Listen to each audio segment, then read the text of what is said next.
Hi, welcome back. We're going to start with chapter 6, and it's called Summer Days.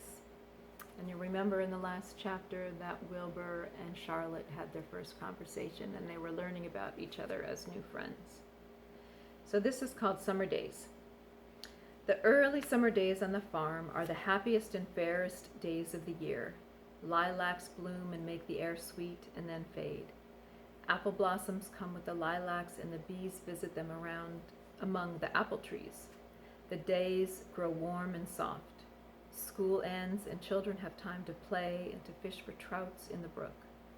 Avery often brought a trout home in his pocket, warm and stiff and ready to be fried for supper. Now that school was over, Fern visited the barn animals almost every day to sit quietly on her stool. The animals treated her as an equal. The sheep lay calmly at her feet. Around the 1st of July, the work horses were hitched to a mowing machine, and Mr. Zuckerman climbed into the seat and drove into the field. All morning you could hear the rattle of the machine as it went round and round, while the tall grass fell behind the cutter bar in the long green swaths. Next day, if there was no thunder shower, all hands would help rake and pitch and load, and the hay would be hauled to the barn in a high hay wagon, with Fern and Avery riding on top of the load. Then the hay would be hoisted, sweet and warm, into a big loft, until the whole barn seemed like a wonderful bed of timothy and clover. It was fine to jump in, and perfect to hide in, and sometimes Avery would find a little grass snake in the hay, and he would add it to the other things in his pocket. Early summer days are a jubilee time for birds. In the fields, around the house, in the barn, in the woods, in the swamp. Everywhere love and songs and nests and eggs. From the edge of the woods, the white-throated sparrow, which must come all the way from Boston, calls, "Oh, Peabody, Peabody, Peabody." On an apple bough, the phoebe twitters and wags its tail and says, "Phoebe, Phoebe."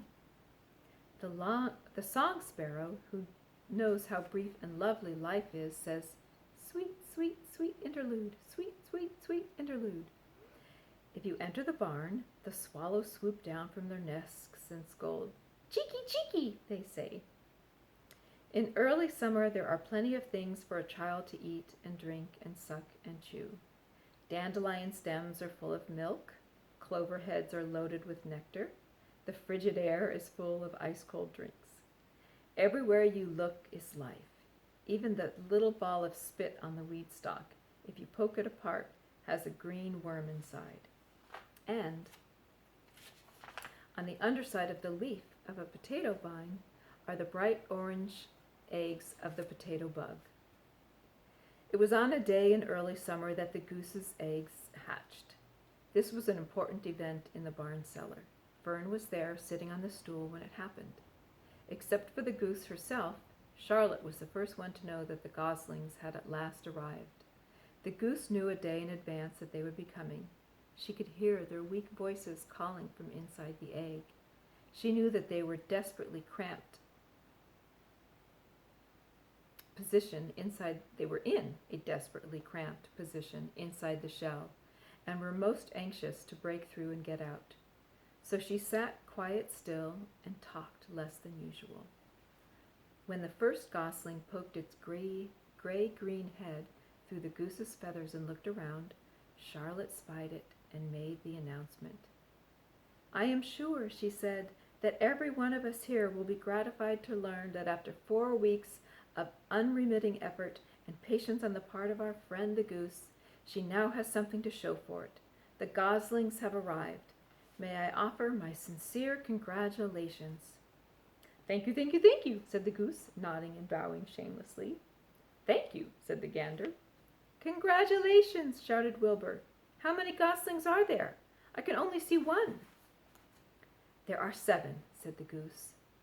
"Fine," said Charlotte. 7 is a lucky number." "Luck had nothing to do with this," said the goose. "It was good management and hard work." At this point, Templeton showed his nose from the hiding place under Wilbur's trough.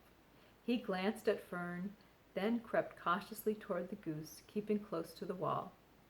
Everyone watched him, for he was not well liked, not trusted.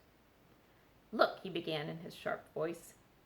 "You say you have 7 goslings. There were 8 eggs. What happened to the other egg? Why didn't it hatch?" "It's a dud, I guess," said the goose. "What are you going to do with it?" continued Templeton, his little round beady eyes fixed on the goose.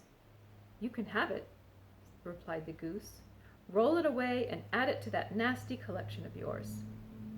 Templeton had a habit of picking up unusual things around the farm and storing them in his home. He saved everything. Certainly, said the gander. "You may have the egg, but I tell you one thing, Templeton. If I ever catch you oking your ugly nose around my goslings, I'll give you the worst pounding a rat ever took." And the gander opened his strong wings and beat the air with them to show his power. He was strong and brave, but the truth is, both the goose and the gander were worried about Templeton. And with good reason. The rat had no morals, no conscience, no scruples, no consideration, no decency, no milk of rodent kindness, no compunctions, no higher feelings, no friendliness, no anything. He would kill a gosling if he could get away with it. The goose knew that, and everybody knew it. Here's another illustration for you. There's Fern sitting with the goose and the gander, and Templeton in the front rolling away the egg that was a dud.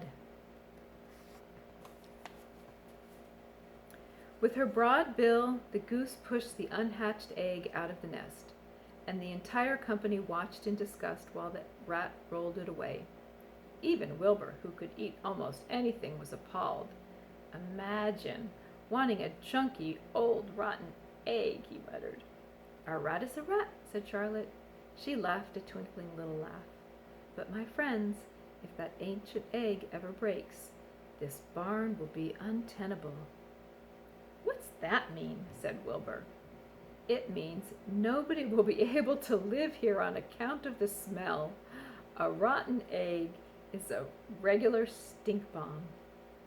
"I won't break it," snarled Templeton. "I know what I'm doing. I handle stuff like this all the time." He disappeared into his tunnel, pushing the goose egg in front of him. He pushed and nudged till he succeeded in rolling it to his lair under the trough.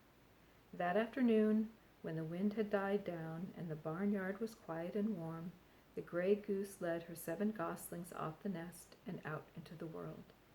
Mr. Zuckerman spied them when he came with Wilbur's supper. "Well, hello there," he said, smiling all over. "Let's see.